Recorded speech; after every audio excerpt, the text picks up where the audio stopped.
Hi there everyone, RadicalDino here. I have returned from my long hiatus to cover this dire topic regarding what's happening in the world of Warhammer Age of Sigmar. I thought I was going to make this video after everything settles about my PhD application. If some of you may know, I am going back to China, might be going back to China for a conservation-related PhD program there. However, the latest news that Age of Sigmar might be on the brink of destruction again forced me to return and share my long-held headcanon theory with everyone. Otherwise, even if the theory comes true, if the world of Age of Sigmar got destroyed by GW again, then it would be meaningless. This headcanon is that the Great Drake, Dracothion, and the Celestial Dragon Emperor of the Grand Cathay is the same entity, or rather, the Dragon Emperor transformed himself into Dracothion through some grand plan of him during the destruction of the world that was the old world. Why do I think this? Perhaps I have sniffed too much warpstone elixir. Okay, so let us begin and share my thoughts on this. First, both the Dragon Emperor and Dracothion are dragons. Furthermore, one of Dracothion's nickname is the Zodiacal Dragon. Maybe, but allow me to explain and share my thoughts. If you have different opinion, feel free to share them in the comment section. I am very willing to hear them out. After all, it is just a personal theory, a game theory, and there's nothing I can do if you disagree. Which, in general context, represents Long, one of the 12 zodiac animals of Eastern culture. Of course, I know this also means he is a god beast, right? They are all zodiacal beasts of the space and the stars, but it may not be a coincidence. Secondly, after discovering is quote-unquote, because I have a theory about it, the world core of the old world, Dracothion, rescued the great hero, John Warhammer, the God King Sigmar, and become his close friend and ally, even becoming an important part of the realm of Azyr itself. In the old world, the Dragon Emperor of Cathay only allowed the existence of Azyr wind, the heavenly wind, in his court, right? And he also personally has a very close connection with the Azyr winds. The massive meteorite that he summoned to destroy Ogre's homeland was pulled down from the outer orbit by the Dragon Emperor, manipulating the winds of heaven with his astromancers after all. Why do these two characters have such a close connection to the same type of winds of magic? Coincidence? I think not! The third point is that we know in the world of Warhammer, in both Fantasy and 40k and also Sigmar, when an entity consumes a large quantity of souls of sentient beings, it will make them very powerful and sometimes even reach godhood. For example, Nagash, Slaanesh, and of course Marathi.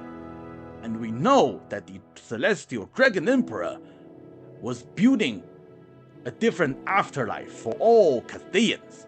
The nature of this afterlife is very different from all the other missiles in the old world. It even allowed fallen soldiers to return to the battlefields as spirit warriors. See ancestral warriors. You can see them in both the game and on tabletop.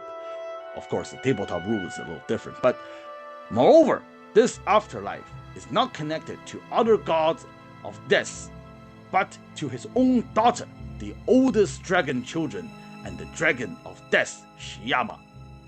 We also know he was making some sort of grand plan that can vanquish the chaos forces once and for all. Therefore, in my conclusion, this plan perhaps is to devour the soul of all dead Chinese, Cathayan, at some point in the future, such as the end of the world.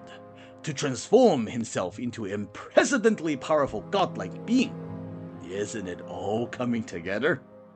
So, my personal theory is this. During the end time, the Dragon Emperor realized the world is utterly doomed. They then initiated his grand plan, the emergency evacuation procedure. He took his wife, the Moon Empress, and speaking of the Moon Empress, maybe she's also Selena, right? The spirit of the moon, the big Sphinx lady. Who knows? She is a changeling after all. And some of his most trusty people of Cathay, along with his dragon children, or perhaps he just throw all of his dragon children and Cathayan add the forces of chaos to buy him some more time for his plan. Ultimately, his plan indeed succeeded. At the moment the world blown up and everybody dies except him and maybe a trusted few, he devoured and absorbed all the souls of all the Cathayans that have ever died, possibly even the souls of his own children, making him the great star drake Dracothion. Afterward, he used his affinity for the winds of heaven to find Sigmar at the world core and pretend ignorance towards him. Never explain to him and tell him about that he actually came from the world that was, never revealing his origin and his secrets.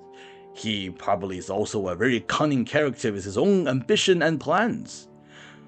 And last point is that I think GW would also want to incorporate Cathay into AOS somehow, because Cathay sold really well in China and they do want that share of the pie, want that kind of market.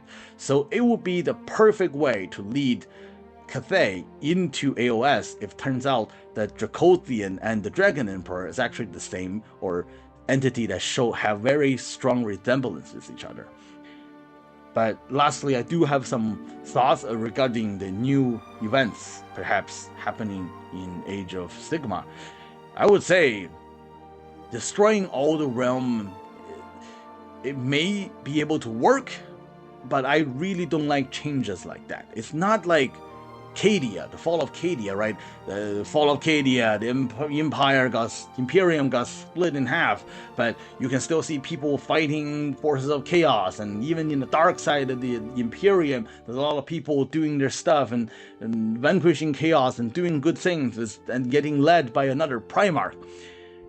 If all the realms get stuck together, then we basically lost a lot of plot lines, don't we? We barely know anything about what's going on with Malekith and the realms of shadows. We never even got to see Tyrion.